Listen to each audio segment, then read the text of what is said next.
German friend Klaus Ohlmann. Klaus took the record off me in Argentina on the same date. Oh my God.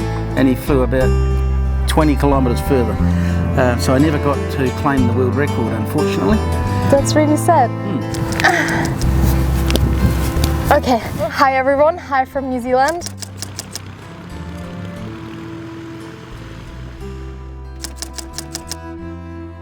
I'm here with the New Zealand version of Klaus Ohlmann. Terry, do you want to introduce yourself? Well, Klaus and I have been battling for world records for the last couple of decades. I've pulled the pin and taken a rest. I just socialise and fun fly now. Klaus is still boxing on and he's still got plenty of awesome goals. We've both flown in Argentina and I've been around having world records in the United States, New Zealand and Argentina. And I have to mention, you just told me about a flight which was 2,500 kilometers long in the wave in New Zealand. And what happened after that flight? Well, it was a world record for about 18 hours and then Klaus beat it by 20 kilometres in Argentina on the same date. So we didn't get to claim our record and Klaus got it instead, which was hard for us because we had a double crossing of Cook Strait, a lap of the South Island. Pretty hard work in New Zealand to get a suitable day to do that. In fact, that was 9 years ago, I think it was, might have been longer, and we haven't had a day since that's been as good. Oh my God, 10 years ago and no weather like that anymore. No. It was the weather of the decade, maybe even of the century. Yeah, it was, yeah. And the cool thing about that flight was it was done without an engine. So it's the longest glider flight ever done without an engine. We're just going to have a fun flight. What's the plan?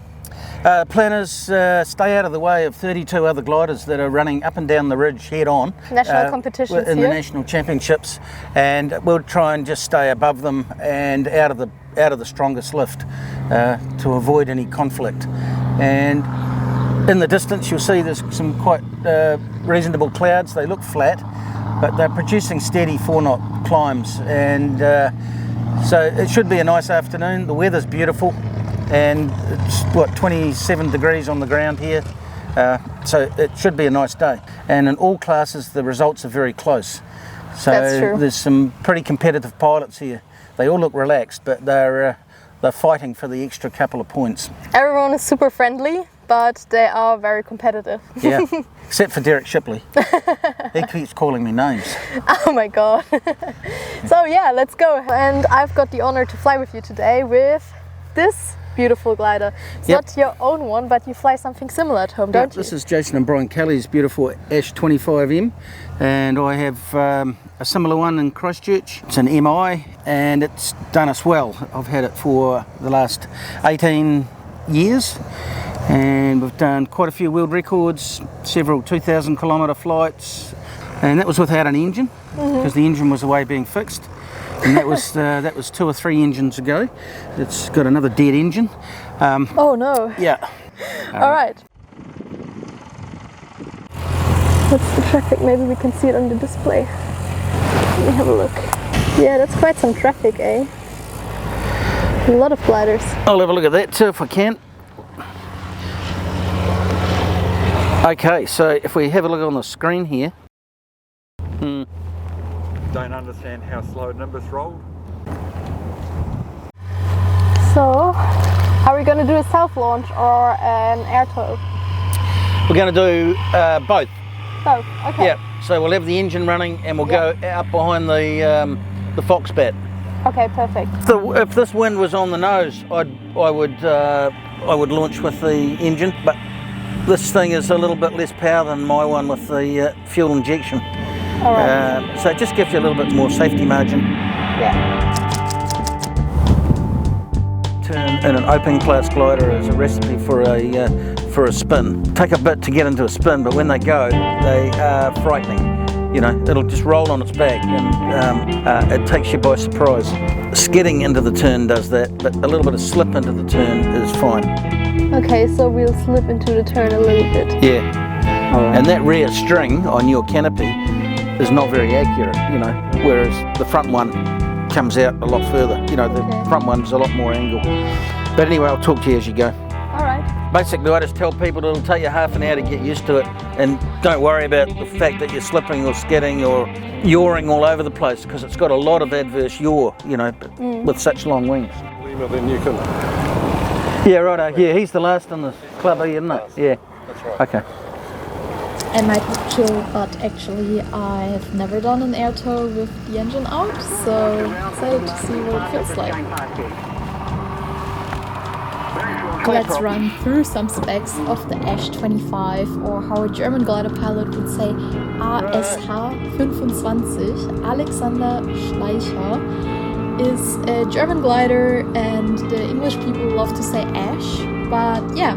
Anyways, sitting in the back seat feels like sitting on a desk chair, and the board walls are pretty high, so getting in and out of the glider is quite an exercise. Maximum takeoff weight is 700 kg, which is insane for a glider, considering that an ultralight aircraft can only go up to 600 kg. It always blows my mind how much energy we can gain through natural updrafts once we release. Without any engine, this glider can fly up to 280 kilometers per hour. And imagine driving that speed in a car. How much power you need for that? Anyways, minimum speed is at 65 kilometers an hour, and as Terry explained before, the stall behavior is very interesting with a glider with that amount of wingspan, so be careful when turning, but when I flew it I felt super comfortable. It's a cool glider.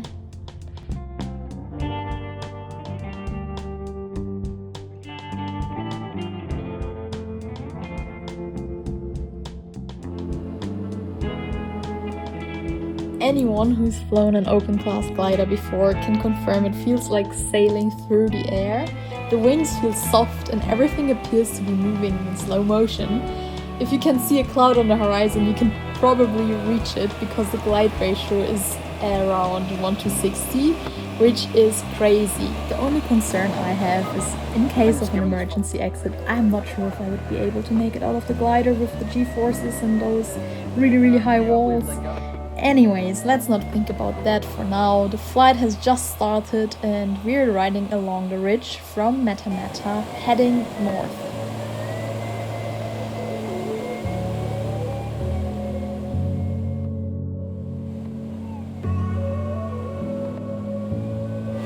That's a duo, I can't read the red. Yeah, it is an S. November Sierra? Yeah.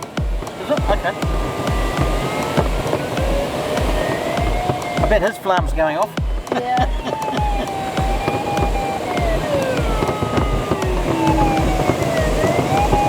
We'll give him a wave.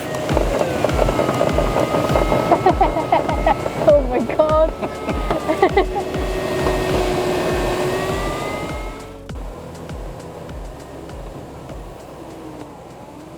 To be fair, this was not the easiest day, so we were low a couple of times. I mean, on the ridge it's normal to be close to the ground, but sometimes Terry wanted to fly the lower thermals. Not that he wouldn't trust me, but yeah, you know, when you're a pilot, you would rather do it yourself. That kind of flight. I'll just get us in the next climb and then give it back to you. Yes, okay. Not there. Oh.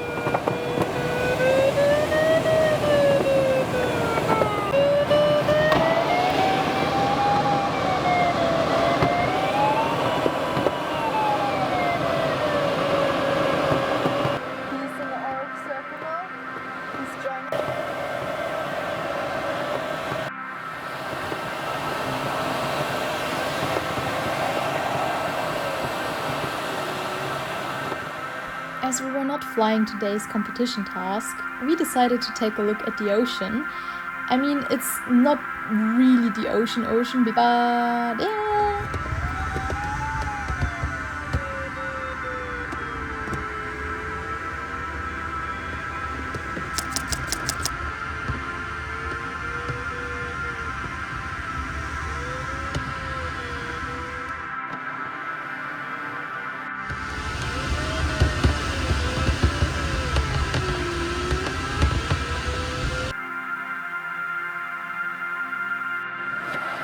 Flying here doesn't only feel like we're in the middle of the Lord of the Rings, But if you found those hills seemed familiar to you, it's because they actually filmed the Hobbit movie and the Lord of the Ring movies here. Mata Mata is right next to the Hobbit town, and that's a massive tourist attraction. The cool thing about this topography is that the ridge provides lift at almost any weather condition. And if you've never flown ridge, take a double-seater and get a feel for it. The club regularly invites international flight instructors who will take the time to fly with you. How many hours do you have? Just coming up 17,000. Okay, wow.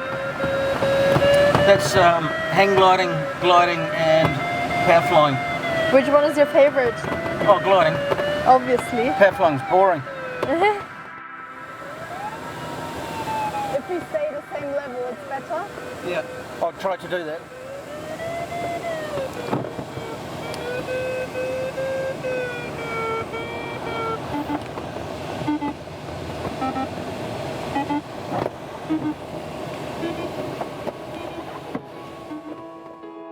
If you want to fly at the Mata Mata Gliding Club, which is called Piako Gliding Club, they have rooms with bunk beds and a separate house with showers, a kitchen, laundry room. So just in case, these are the facilities. If you want to have a full tour of the club, check out the collab video we filmed with Pure Glide, aka Tim.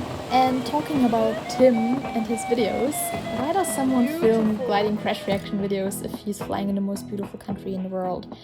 Well, here's this take. It looks beautiful, the clouds go pink and it's really spectacular. And he said, yeah, it would be, Terry, if it's not educational and it's not pointing out danger and it's not exciting, but people don't want to watch beautiful. Yeah, that's true. So he says. Yeah.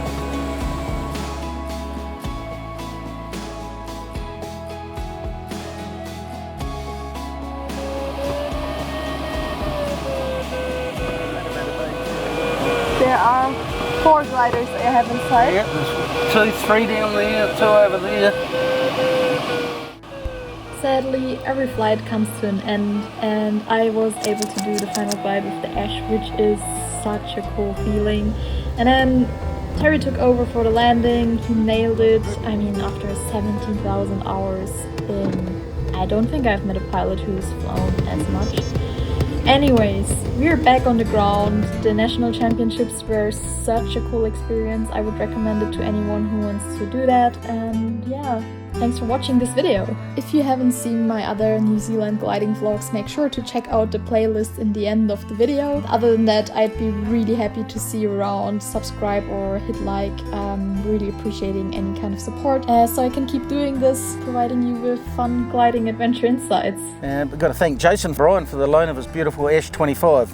Thanks, Jason. Thanks, Brian. Yeah, thank you. I mean, greetings to Klaus. He's probably watching one of these videos. Yeah, no, But I don't know if he will. yeah, I mean, he did. He told me when I visited him, he watches my videos. Yeah. So, hi, No, Klaus. Well, yeah, hi Klaus. I stayed with Klaus a few months ago. My wife and I stayed there, and he said, "Oh, I didn't know you did that flight, Terry. It was accidental." Yeah, righto. Yeah, sure. Yeah, telling fibs. All right, we're back. Successful day. We're short, but cool. Cool ridges. Nice glider. Guess we're driving Tim's van today. So let's go for a spin.